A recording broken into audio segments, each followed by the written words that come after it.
I've been waiting for you. I've been getting ready, and I was really knowing that you would be here just in a minute. So now that you're here, why don't we start with a number story today?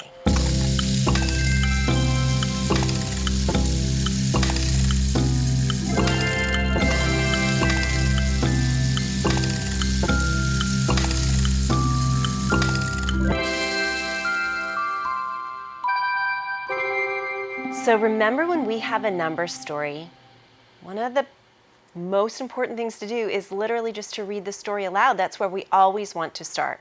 So let's read today's story. Luca made a necklace using 34 glass beads and 5 clay beads. How many beads did she use in all? That's a good question.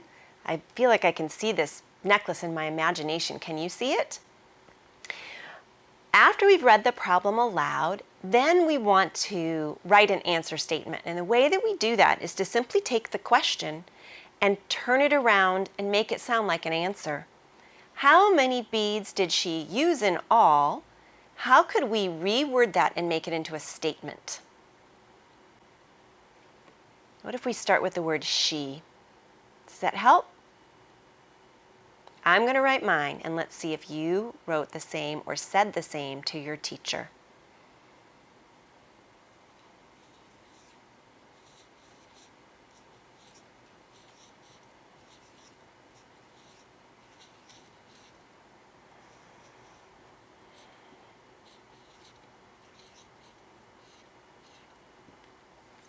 I wrote, she used blank in all.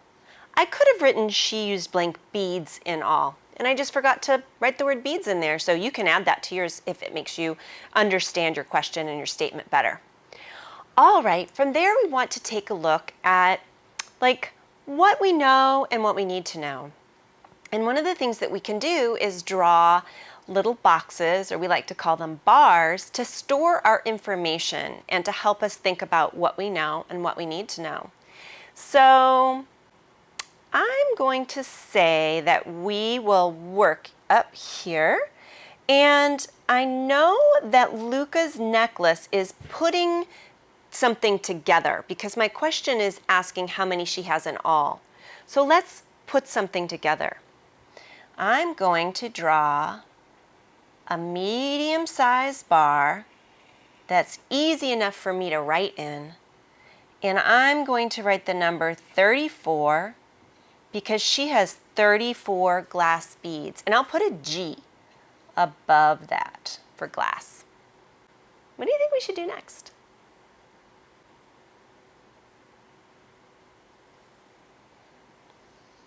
I heard some of you say that we have to show the 5 clay beads as part of her necklace.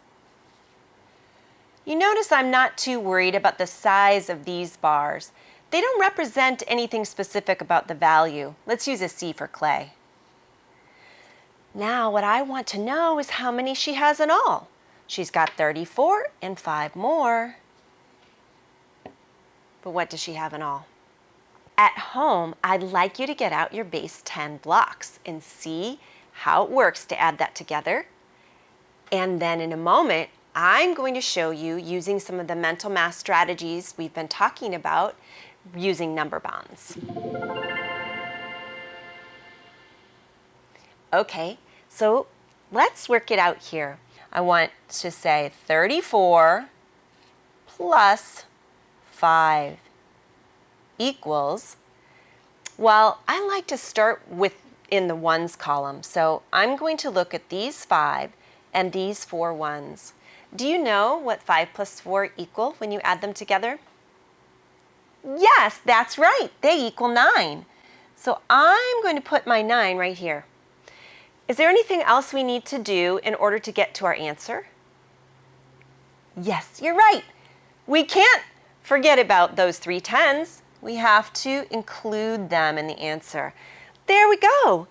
How many beads did she use in all? She used 39 beads in all. I love that story.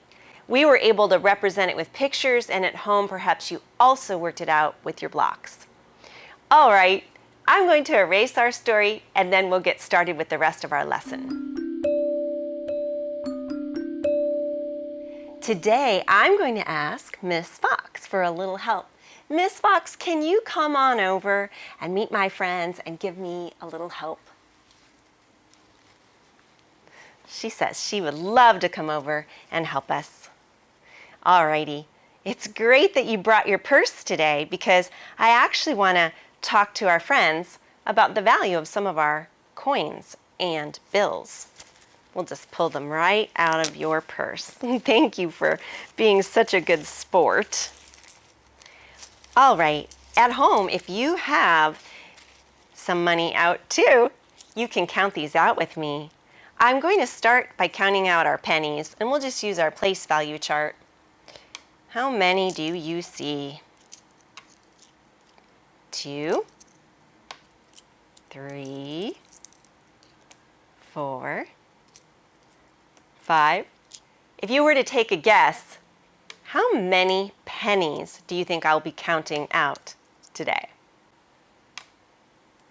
Do you remember what happened the last time we met together and we put too many ones in our ones column? I'm afraid to do it. So how about we just recognize before I place this last penny down, only 9 can live here. If I have 10 ones or 10 pennies, I have to trade them in and rename that 10 penny as 1 dime. Can you see my dime? I know it's kind of small. So we're talking about something that equals something else today. So 1, can I just draw a D for dime? 1 dime, which is what we have here, is equal to how many pennies? You got it. And I'll use a P for pennies. 1 dime equals 10 pennies. Miss Fox, thank you so much for lending us this money. We'll be talking about these coins a little more in a moment.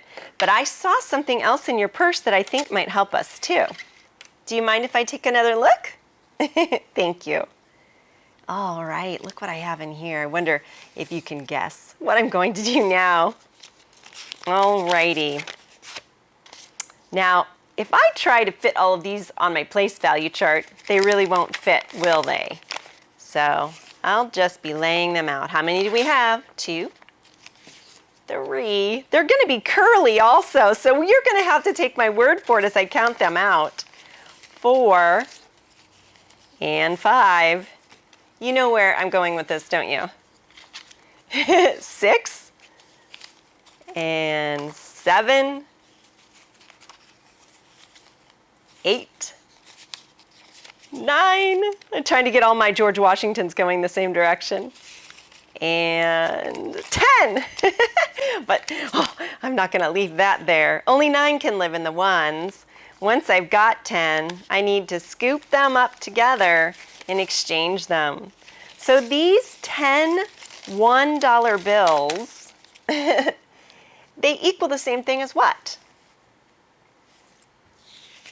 That's right. They equal the same as 1 $10 bill. So we can say $10. One $10 bill is equal to 10 $1 bills. $10 equals $10. So I might show it this way, or I might show it this way. Which one do you think is like the most efficient? What if I wanted to buy something today and it costs right around $10? Would it make more sense for me to one at a time hand over these crinkly wrinkly bills? Or would it make more sense for me just to hand over my one $10 bill? Well, let's talk about that when we are working with our math numbers and equations. Miss Fox, I'm going to set this right back in here, and I hope you don't mind if I didn't tidy it up the way you had it. Would you like to just stay here with me while I do the lesson? Great, I like your company. Okay, so remember we've talked before about our base 10 blocks. It's basically the same thing as what we were just talking about with our pennies and dimes and $1 bills and $10 bills. If I count out 10 of these, which I'm not even going to count them all out because I think you know where I'm going. But 10 of my ones equals 1 of my 10s, right? We've already talked about that. Well, today, let's talk about another math tool.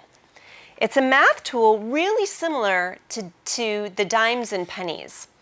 I think of my base 10 blocks being more similar in a way to my dollars and my $10 bill, but these are called place value discs, and I think about them just like I think about pennies and dimes. I think you know where I'm going to go with this, don't you? Each one of these little discs, and some of you might have white discs at home, doesn't matter the color, but it's just got a little number 1 on it. So I know that each one of these discs equals 1, and I can see that that is 5, but we can also count it out. What do you think's happening on this side? You say, oh, you're always repeating yourself. Well, that's one of the things we like to do in math, is repeat so that we practice and practice and practice and learn.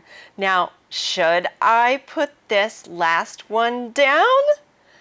We don't want to let the alarm bells go off, do we? So how about we exchange and rename these 10 ones for 110. My whole handful of green place value discs equals just 1 of my yellow place value discs. So that's the thing I want us to understand today. Okay, let's see if I have some room up here still. 1 and 1.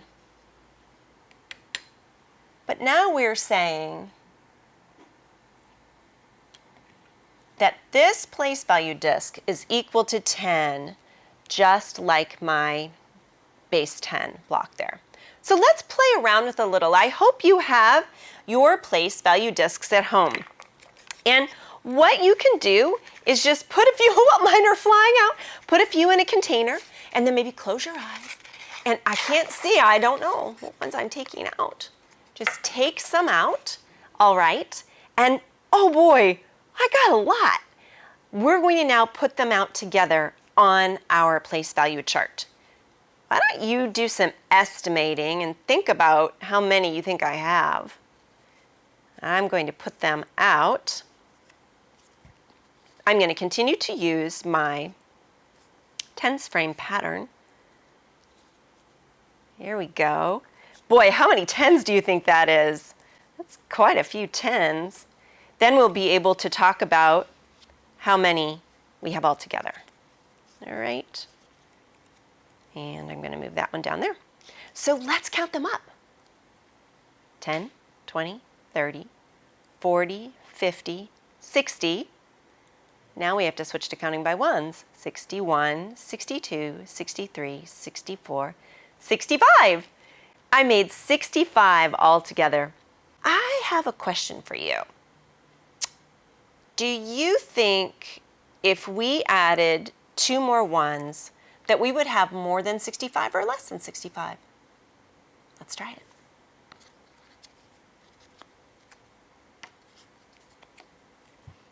With the 2 more on there, we've got more. We've got 65, 66, 67.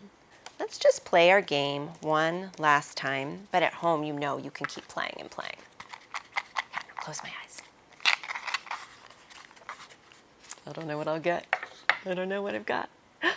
Okay. Oh, I didn't get as many that time. I didn't have luck scooping it up. Alrighty, here we go. Let's count them out together. 10, 20, 21, 22, 23. There we go. So these are representing the number 23, 2 10s. And what I want you to know is for some of you, the use of the place value discs is already making a lot of sense. Others, might really prefer to continue to use our base 10 blocks. That might make more sense. You'll see that I will do a little bit of both. The last thing I want to do today is talk about how these different values compare. I think it can be kind of tricky, but we'll work it out together. So what I want to know, I mean, we've kind of talked about this already, is how many ones I need to get to, this is kind of a trick question. How many ones do I need to get to 10 tens? I'm going to see if I can work it out here. How many ones are there in 10 tens? Some of you may have already been able to think up what 10 tens equals. Well, I've got 9 tens on here, don't I? 1, 2, 3, 4, 5, 6, 7, 8, 9. If I put my 10 down, they can't live there, so we know that we would have to rename that. And guess what? I have just the thing. 10 tens equals 100. So, how many ones are there in 10 tens? There are 100 ones in 10 tens. That'll do it for us. Now you're going to go on and do your rest of your textbook and your workbook, and then I'll see you back here next time.